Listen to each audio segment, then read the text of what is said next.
1562 году по инициативе Ивана IV Темрюк Идаров и Мурза Большой Ногайской Орды Исмаил заключают военный договор, главный пункт которого на старорусском языке звучит буквально так: «Объема за один бытие на недругов, из други дружится за один же».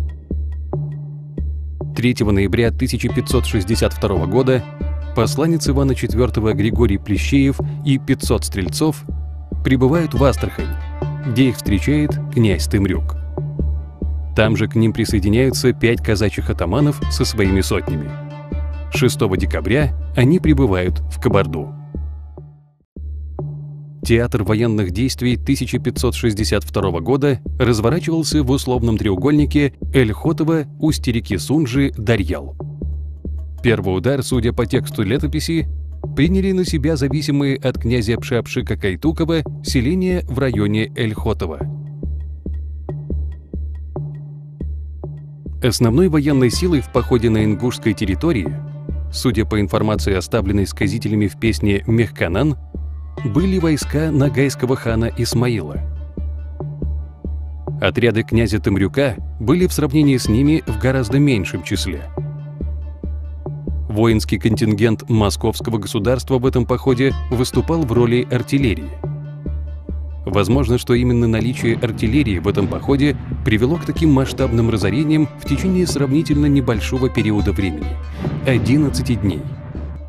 Потому что источники указывают, что было уничтожено 164 кабака, то есть 164 населенных пункта. Вот это очень было страшное побоище. Но для того времени это огнестрельное оружие это было совершенно новым явлением, от которого еще как бы так особо там и защиты-то не придумали. В этот период кабардинские князья, они были достаточно сильны, хорошо организованы, но для того, чтобы колонизировать и завладеть еще большими территориальными зонами, необходима была дополнительная сила, и они ее получили. С этой исторической коллизией связан и исход ингушского населения из Куртатинского, Даргавского и Санибанского ущелий, с последующим появлением здесь, под покровительством князей Малой Кабарды, ираноязычных племен, предков современных осетин. Так широко известно историкам-кавказоведам осетинское предание о борьбе последних с ингушами, проживавшими в Куртатинском и Даргавском ущельях, под предводительством братьев Тага и Курта, в союзе с кабардинцами, надвигавшимися на ингушей с плоскости. В результате чего ингуши сначала перемещаются в Санибанское ущелье, затем через Чми к Тереку.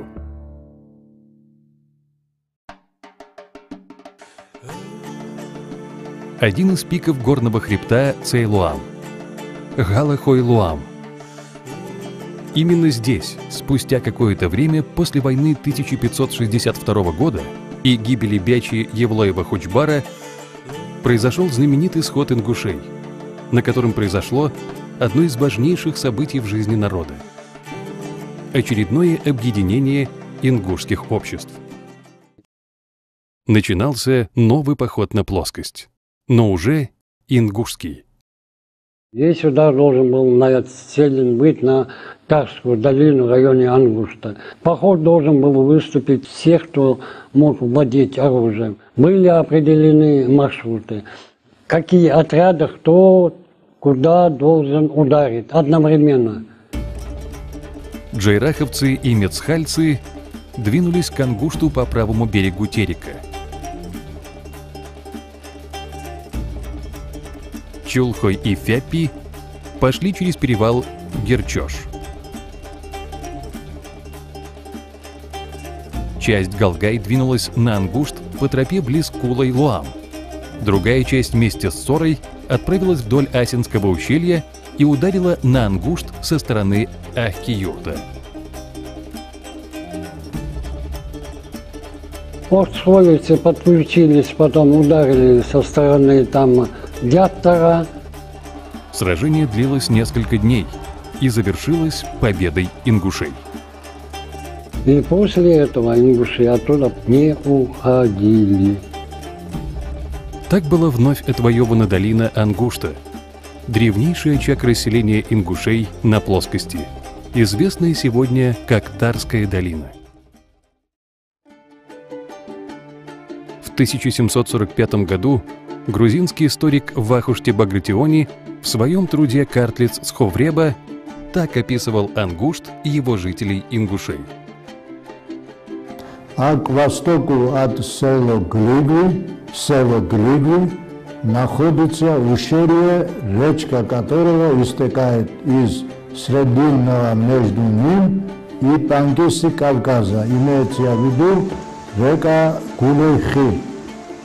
Идет от юга к северу, сливается с Глигли-Цхали, река Асса. И потом стекает в Борагни-Цхали с запада. И это ущелье со строениями, селениями. На этой речке находятся ангусты. Это по-ингушски ангушт. Селение большое. И ущелье это со строениями и селениями, а жители ангусты похожи на черкесов. По вере магометане, сунниты.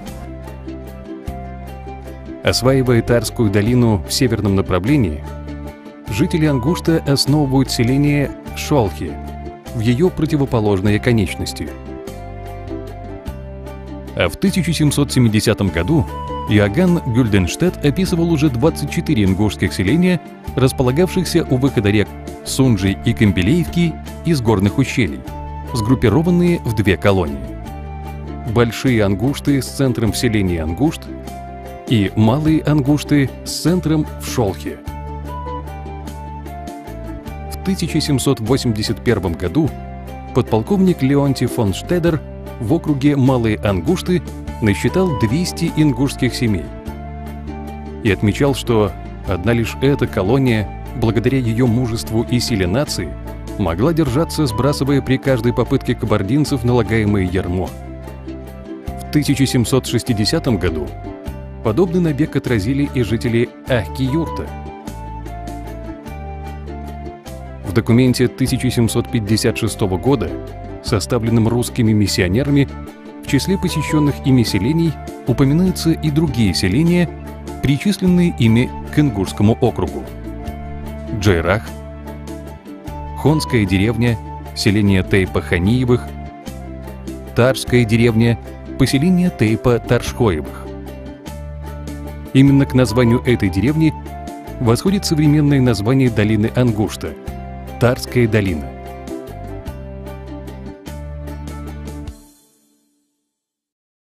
Отмечена ими и Зауркова деревня – Заурков, основанный представителями Тейпа Мальсаговых, в 4 верстах от которого в 1784 году была заложена крепость Владикавказ.